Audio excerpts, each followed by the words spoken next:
spoke to Gold Board, and Gold Board agreed to advance some money and some resources to them so that they can go around to get more places for our young men and women who want to go into mining. I just returned from China a few days ago, where I met with Chinese company. I went with this my colleague friend, and we made a case that we need that particular company support Ghana, and for that matter, support the Ghana Geological Survey Department, authority, to be able to identify many more mineralized areas. It is glad to announce that on the 17th of this month, they will be coming down, and they have made a commitment that they will be supporting Ghana Geological Survey Authority so that they can go out there and get more areas for mining. Okay. Minister, usually before geological survey comes in, Minerals Commission takes certain processes. So I want to know, how do you choose a place or identify an area for geological investigations, to take place? There are traditional, some orthodox ways of identifying that there's a mineral deposit here. For instance, the community themselves. You wake up, it's rained heavily, and they are picking particles of stones and suspecting that there's a gold deposit there or any other minerals. That can give you a lead to know that you can investigate this area and see where there's any mineral deposit. Let's don't also forget that Ghana didn't start today. And so there are some indications of where some mineral deposits are found. And the documents are there. All you need to now do is to pick it and then do proper investigation. And then you'll be able to tell that here you have gold, and beneath the gold you have copper. There are places where you go and say that you are looking for, you suspect that there's gold.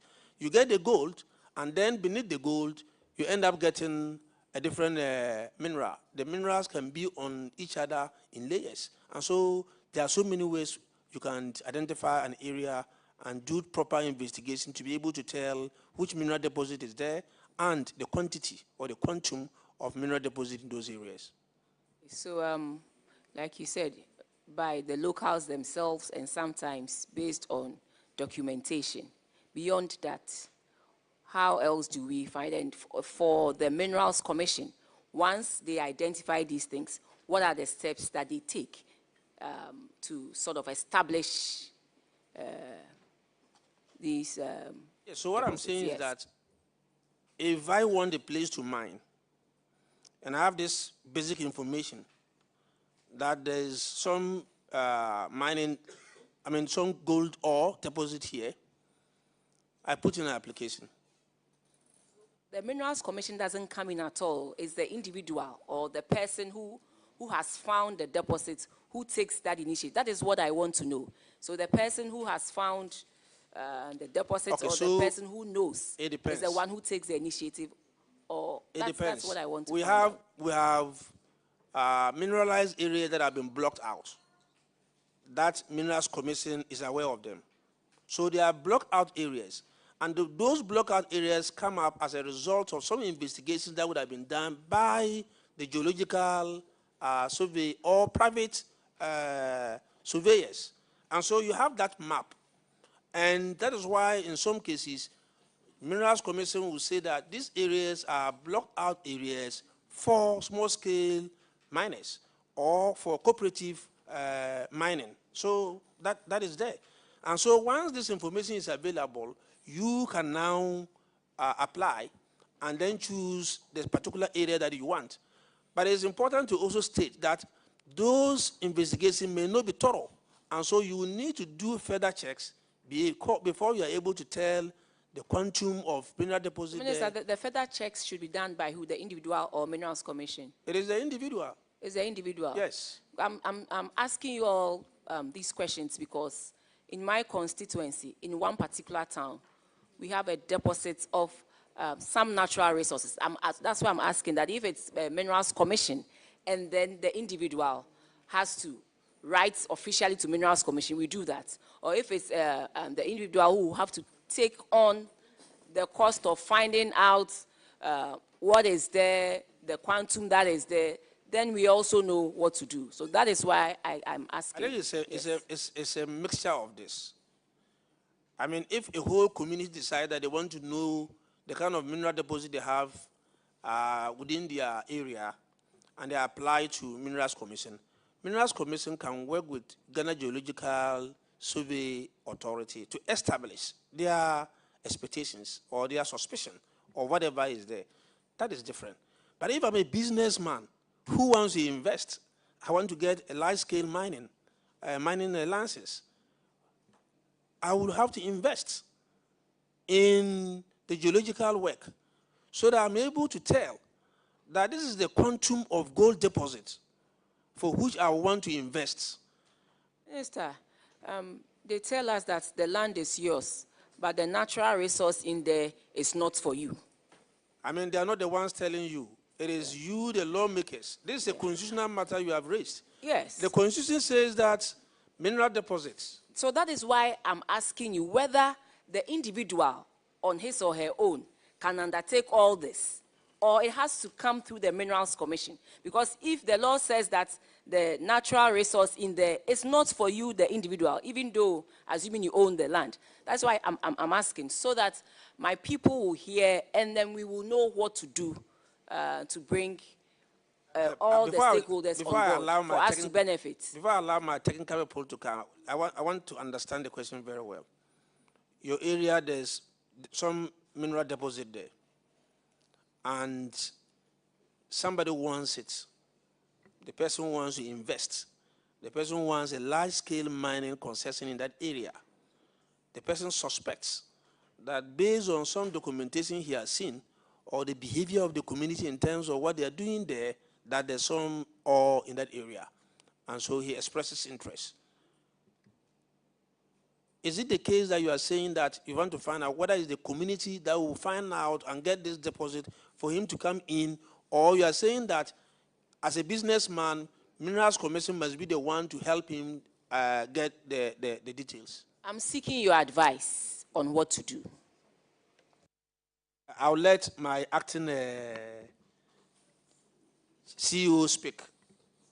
I mean, I'm sure if you listen to a different voice, you get it. Okay. Thank you, Madam Chair. So I think you are thinking about or talking about an ideal situation that as a country, we should have gone ahead to drill the country and understand what we have, so we can actually go to the negotiating table with better terms. That is not what we have. What we have is the investor would come in and ask for, so there are stages and various licenses that you need to obtain. You start off with the reconnaissance, which they will give you a very big area. At that point, you don't touch or break the land. You do your geophysics, you pick surface structures, which would indicate wherever the mineral resources is. Then you come back to the commission. You shed off the other areas that you don't want, but you still share the data with the commission and geological survey.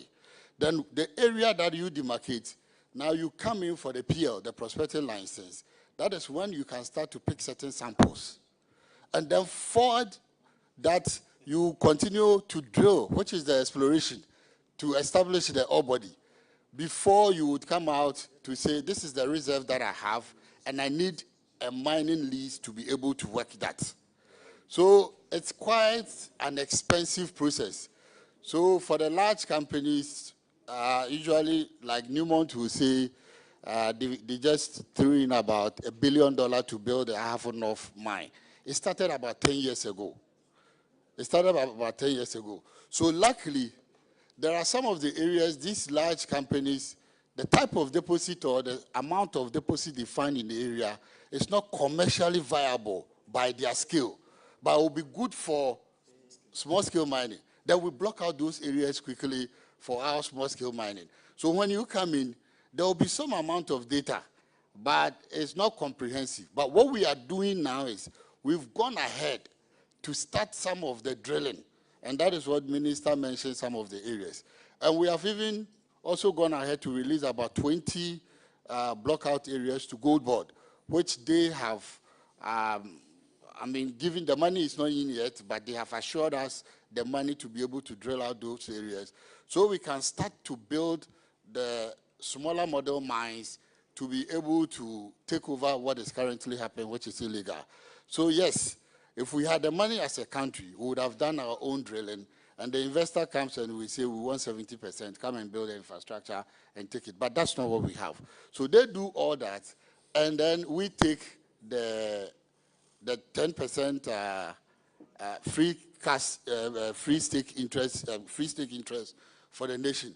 But I think we are going past that now. Now, certain laws are helping us. Things like the contract mining, which we are using locals to do the mining. Now it's building capacity. And in no time, we should be able to have locals to be able to own mines. And I think it has already started. So we are somewhere, but I think we are going in the right direction. Thank you, Minister.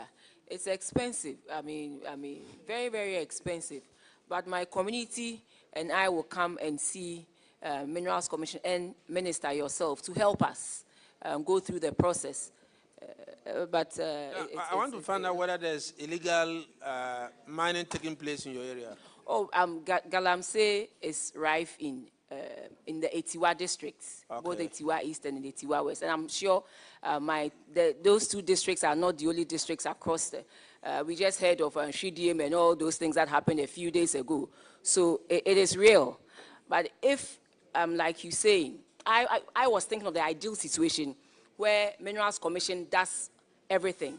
But in this situation where Minerals Commission does not do the ideal thing that we all think because of lack of funding and a whole lot of other things, it becomes also challenging, very, very challenging, when individuals have to get to a certain stage before Minerals Commission comes in. It becomes very challenging, and I believe that that is also part of the reason why we see what we are seeing in our mining areas. Let me put on record that the ideal is not for Minerals Commission to go into geological work.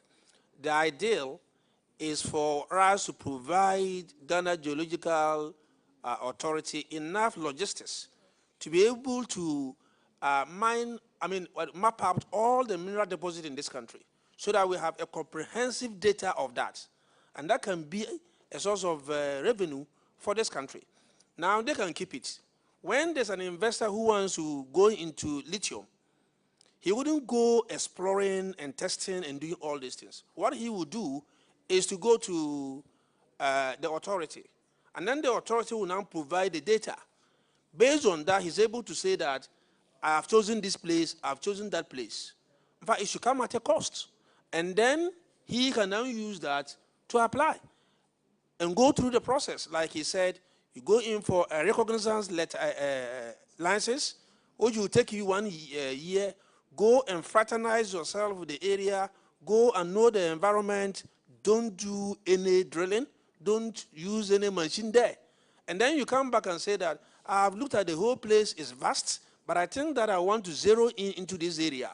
Now you come in for a prospecting license for 3 years. If after 3 years you are not satisfied, you renew it for another 3 years, until about 9 years, by which time you'll be able to get enough data to confirm the fact that there's enough deposit there, and then you now apply for the mining lease itself. Go through the mining lease. When you get it, that's where you now bring in the other agencies. You bring in EPA, you bring in Water Resources Commission, you bring in Forestry Commission, and all those who matter. The District Assembly, the chiefs, all stakeholders are brought on board. Once you do this, the issues of community rising up and fighting miners, large-scale companies, will be a thing of the past. It's because we don't go through the process and go through it very well. But I want to assure you that we are reviewing the large-scale licenses. And again, my able minister has asked me to chair it. Very soon, we will revoke some of those licenses that people have just taken and blocking space and are not allowing people to, those who mean business to do their business, who will revoke them and then give it to those who want to do business with them. Thank you very much. Minister, I think I'm satisfied with the information you have provided. The community and myself will come to Lands Commission and Minerals Commission to do the needful. Thank you. Thank you. So, Minister, just a follow-up. So, in your narration, your earlier narration, you mentioned that if somebody is interested in mining in a community, it needs the community's involvement in the approval process. The law that establishes, is it for Minerals Commission or EPA? I just need that clarity. I say this because there's been instances where people want to engage in small-scale mining, or I don't even know if it's galamsey or small-scale mining, would come to a community and claim that they have gotten documentation from the Minerals Commission and any other body involved. Without the community's involvement, they begin mining, and that creates a problem. So I want to understand, you mentioned an officer that needs to approve at the base. Which officer is that? Who is responsible for it? Then also, the bit about the community's involvement. I want to understand what our involvement is in the process. I mean, you are just collaborating what I said earlier on, and that's due diligence and going through the processes hitherto were not done and done well. And so your question is whether or not the community take part in the approval process. The Constitution says that all mineral deposits, okay, are being kept, let me put it that way, by the president on behalf of the people. That same law, I mean the Minerals and Mining Act 703, also made provision that in the course of giving out those leases, the community must be involved. And so the district assembly, for instance, will have to be involved. And the officer responsible for, let's say, the district minerals commission officer must also be involved. In some cases, it's region, but they go to the district and involve even the chiefs, the landowners. And so we have what we call gazetting. I guess to a point where you have to gazette, and then you go and paste all the necessary documents of an area that you intend to give out, and to find out whether that land is already being used by somebody and all of that. The truth of the matter is that we hide very relevant information from the people. And so you go and see a notice posted somewhere is diagrams. Excuse me to say, the chief in my community cannot interpret it. It's there for 2 weeks, and then you end up saying that we gazetted, we posted the maps and everything there. We have satisfied the law. We are going ahead. That is not the right thing. It is for you to interpret the land, I mean the maps to them, and let them ask you questions. So that if I already have cassava or yam or cashew on that land, I can ask for compensation. Then you give me my compensation and you go ahead. So it is important to state here that stakeholders are supposed to be part of the approval process. That is clear. And so if there's anybody who goes to the community, like I said it earlier on, the chiefs are there, the youth, everybody is sitting there, and then they'll just go and say that we have received a license from Minerals Commission, we are coming to mine. And once they say that they have a document, and once the people know that the deposit there is the president that holds it, and this is an agency that is working for the president, then they slack, and then they go ahead and do their own things. That is even dangerous, if you ask me, than illegal mining. It is dangerous because the community don't see anything wrong with what they are doing. They come in with their heavy equipment, they destroy the environment, they run and left it. They don't reclaim it. If it is a galamsey person, He's afraid to bring in huge equipment because at any point he could be arrested. So he comes in with small, what is it called, simple tools. But those who come pretending to have licenses when they don't have it are the ones who destroy the environment and go scot-free. All right, Honorable Minister. I guess what brought us here is the auditor's report. And let's look at the auditor's report and the questions that auditors raised. And I think by the time we answer these questions, most of the other questions will come through. This auditor report, Auditor General's report was done in 2019. They brought it to Parliament, and Parliament adopted it. Now, these issues, they raised some other issues. They did a follow-up in 2024, and that has brought us here. Now, let's ask these questions. Chair, respectively, if I may provide some information. Like you said, this is a special report that was done in 2019. And in 2024, there was a follow-up. In that follow-up, most of the recommendations were implemented. And if you look through this document, there's an indication that they were fully implemented. However, they were left with some. So those are the ones that I thought would have been concentrating on, respectively. So there are only two.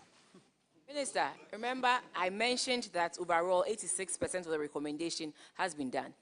But we are speaking to the people of Ghana.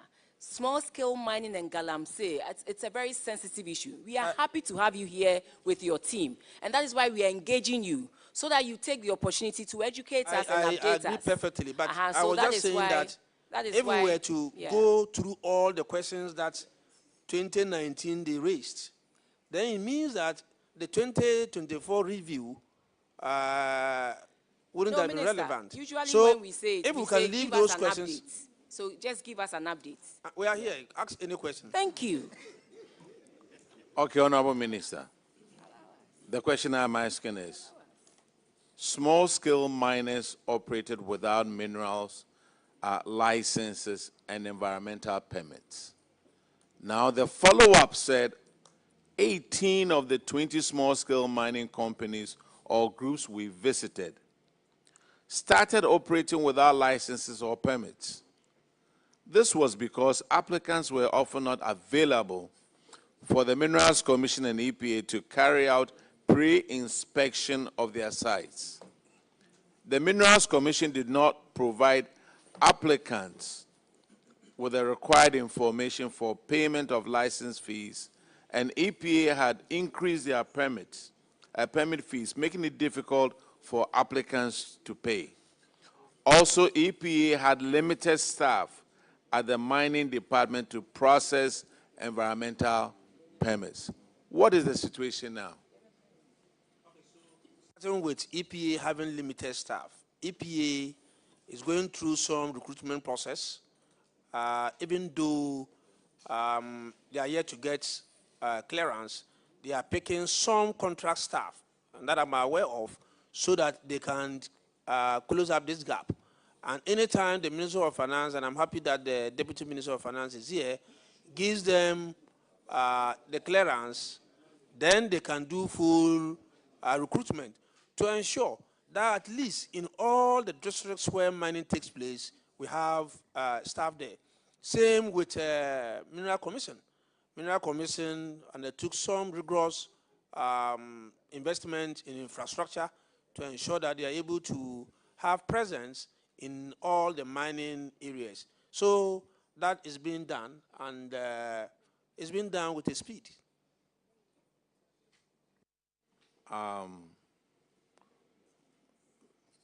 Minister, so the 20 small-scale miners who didn't have licenses, what is the update on that one?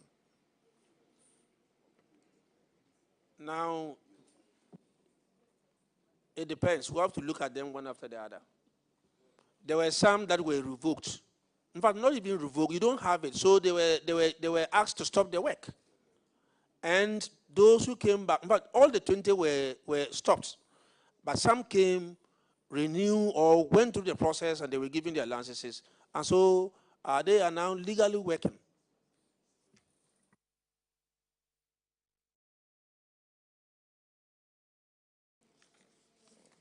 All right, Honorable Minister, if you look at our page 19,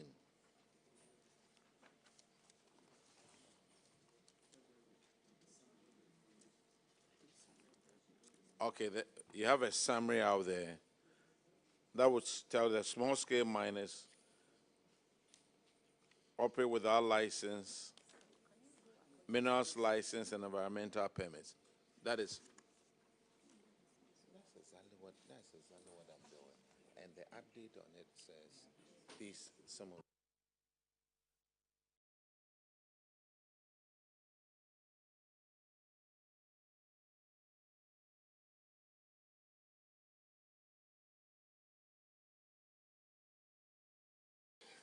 Now let's go to C, and Honorable OPK will take care of that one.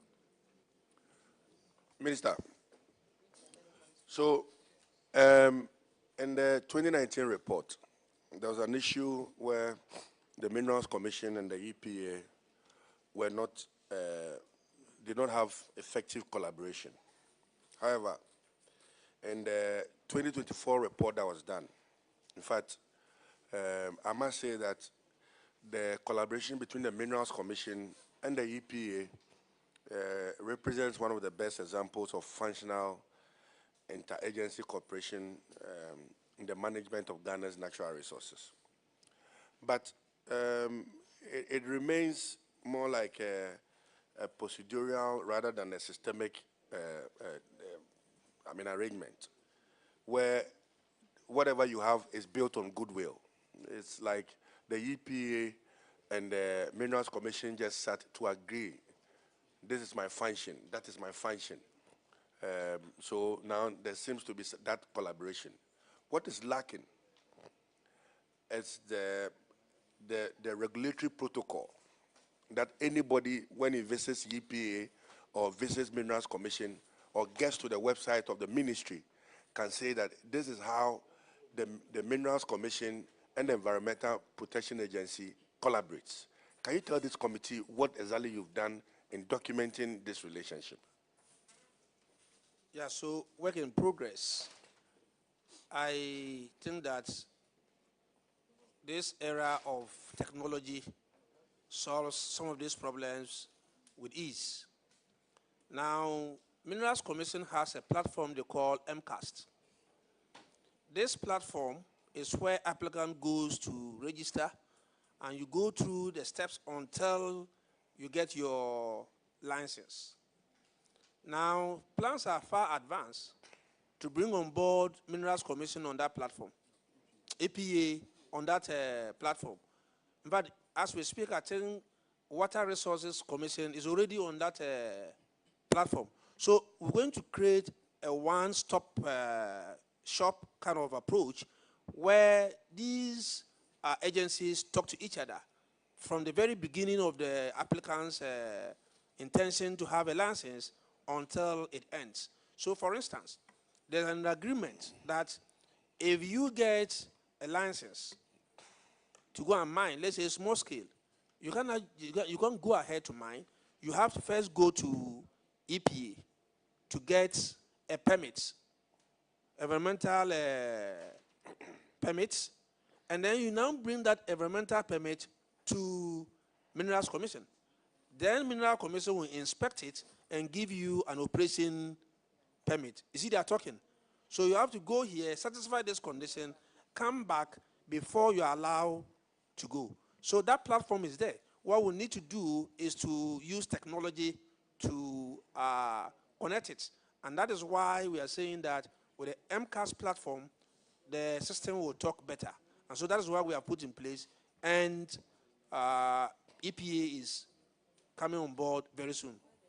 So thank you very much. I mean, I appreciate the introduction of digitalization, you digitalizing the entire system and having MCAS and ensuring that I mean, this sensitive national issue is more digitized, and it's important that we establish that collaboration. So thank you for talking about how you want to digitize the entire process and ensure collaboration between EPA and Minerals Commission. However, you've not talked about the law. I want to see, is there a regulatory framework that is there? Are you considering coming to Parliament to establish a law that creates that collaboration? It looks only procedural. It looks like this is what we ought to do to protect a certain system, but there's no law that is backing it, and that is what we need. I think there already exists a law. And so what we are doing is just to implement the requirements of the law. In fact, when it comes to the mining sector, it's one of the areas that is highly regulated. Our challenge is our ability to implement the laws. And it takes us, the politicians, to ensure that these laws work. I can tell you that it's sad that sometimes we even put pressure on technical people, and they do things that ordinarily they wouldn't have done. When we're reviewing these small-scale licenses, after everything, I asked Mineral Commission officers, can you challenge these irregularities that we have found? They said, you are right, it's true. Those are the issues that we are talking about. We should stop pretending. And once we stop pretending, OPK, Ghana will work. Thank you very much for referring to OPK. But, Minister, this collaboration between MC and EPA, is it at the top level? Is it just sitting in Accra, or it transcends down to the base? Because I know that when you get to the assembly, there's an officer that handles issues of the EPA, and there's also a separate officer that handles issues of the Minerals Commission. And I want to find out the collaboration that you talk about. Is this something that is just between Yusuf and the Ministry of Environment or the person responsible for EPA, or it transcends down to the base, the local level? I said to you that the laws are there.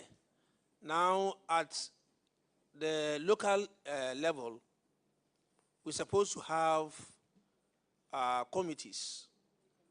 And these committees are the committees that are supposed to ensure that all these things work together. And the composition of the committee brings on board the EPA, the District Assembly, the Forestry Commission, the chiefs. In fact, it is chaired by the DCE. And so all these things are in place. And it is this law that has brought all those things to be in place. And so it's just for us to implement them. And once we implement them, we don't have a problem. Thank you very much. My final comment on this. Can you, as a ministry, Minerals Commission, EPA, publish for the consumption of this country mining firms whose licenses have been revoked? We need to know. We want that publication done. I think last week, those that we revoked, if you check in the dailies, I'm not very sure, but on our website and on other platforms, we publish all of them, 278 of them. I can send a soft copy of those ones to you so that you can share to your other friends so that you go far. And I'm saying that sooner or later, large-scale companies, those who have gone to take lands, they've gotten the, what is it called, licenses, and they're now going around, running around to get people to come and invest. When people are holding resources and they want to go and do business, they're not getting speed. We'll revoke them. Thank you very much for publishing the over 270-something revoked licenses. But how many have you granted in the last 8 months? Yeah, so when you inherit a rot system like this, you don't rush to do, to repeat the same wrongdoings. So what we are saying is that between 2017 to 2024, we relaxed in ensuring that our laws work. And so what you need to do is to clean the house first. And that's the house cleaning we are doing. We have been transparent. When we got all these irregularities, like I said, we send them back to Minerals Commission. Minerals Commission, if there are administrative issues, if there are issues that emanated from your side, let's correct them so that we don't punish the innocent businessman. At the end of the day, we sorted out all those issues, and that is why we are revoking these ones and we are publishing it. So for us, I can tell you, help us, we'll sanitize the system. Those big ones will fall. And what we inherited, we'll all work together to make it a better thing. Minister, you see, I like your commentary, I like your energy and all of that, but you seem to be doing, how many of the licenses have you given out? 0, 10, 20, 100. We want to know. So when it comes to small scale licenses, I cannot, as I sit here, give you any figure. I cannot give you any figure. Minister, thank you very much. Thank you for admitting that you cannot give me the figure.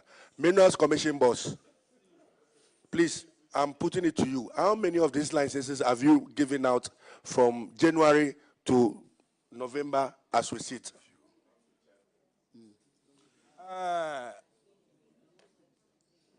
Chairman, I just confirmed with my CEO and our, we swore an oath, right? And we are serious and patriotic citizens sitting here. We will not want to give you any information that will contradict what we have in our data. And so if you want us to give you accurate information, give us by close of day. We will print it out and come and give it to you today. But we don't have it here and we're not guests. Yes. Don't give them. Don't give them. So Minister, yeah. Thank you very much. Thank you very much. We are going to give you the whole day. If you want the whole week, we want this information out there. That thank you. We'll bring it. Aside everything that you talk about, correcting the rot, everything that you talk about, we'll put it on our letterhead and bring it. We'll be very grateful. But at the beginning of this administration, Minister, do I go ahead? No, that is it. Okay, but just to put on record. Yes. I told my acting CEO that we should not conjecture any figure. You know why? After the December general election, you are asking about the number of licenses that we have given in this year. Is that not the case? After the elections, immediately after the elections, just 4 days for the new president, His Excellency John Dramani Mahama, to be sworn in, 55 licenses were signed. So if we are talking about new ones that were signed, we can begin from there. That at least 55 were signed. We'll go and add whatever that we have added and bring it to you. Minister, see, I appreciate that. Minister, I appreciate that. But you see, Minister, you talked about the MCAS system. You talked about how the whole small-scale mining system is now digitized, and you get to know. We know that at the end of every month, with a click of a button, your agency, Minerals Commission, gets to know the number of licenses he has issued. And so what is the big deal in telling us that as at the month of October, at the month of September, at the month of August? Come on, I thought you agreed that... The interesting thing is that you remember the licenses that were issued 4 days to the expiration of the previous government. Yes, in a rush. But you don't remember the number of licenses you have issued. You push You push me I never push you. to tell you I'm what I here know. to ask the questions. That is my role as a member of parliament Yes. and also the vice chair on this committee. Yeah, so the 55. Honorable member, the if 55 I'm going to be the chairman of this place, let me be the chairman. The minister said we need to give him up to this evening, right? He will get us the numbers. What is the big deal about it? Nobody has disputed Don't that. let us play politics with I it. have not disputed that. I'm just Let's asking give my him the questions. chance. Let's give him the chance to bring the numbers, and then we can play with it. Let's move on. The next one is by Honorable Frank Yeboah. Thank you, Mr. Chairman. Minister.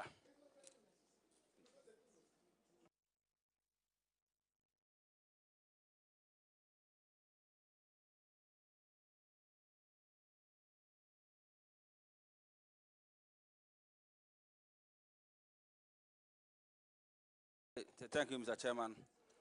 And Minister, in 2019, when the auditors came to do the audit at Minerals Commission, one of the things they found was that Minerals Commission was issuing operating permits without plans from small-scale miners. But in 2024, when they came back to do a follow-up, that has been corrected significantly. So looking at how sensitive small-scale mining and its related names are to Ghanaians, I just want to, since we have Minerals Commission CEO here, I want him to take the opportunity to explain to Ghanaians, in summary, how one can obtain, the process one has to go through in obtaining an operating permit to do small-scale mining in the country. Thank you.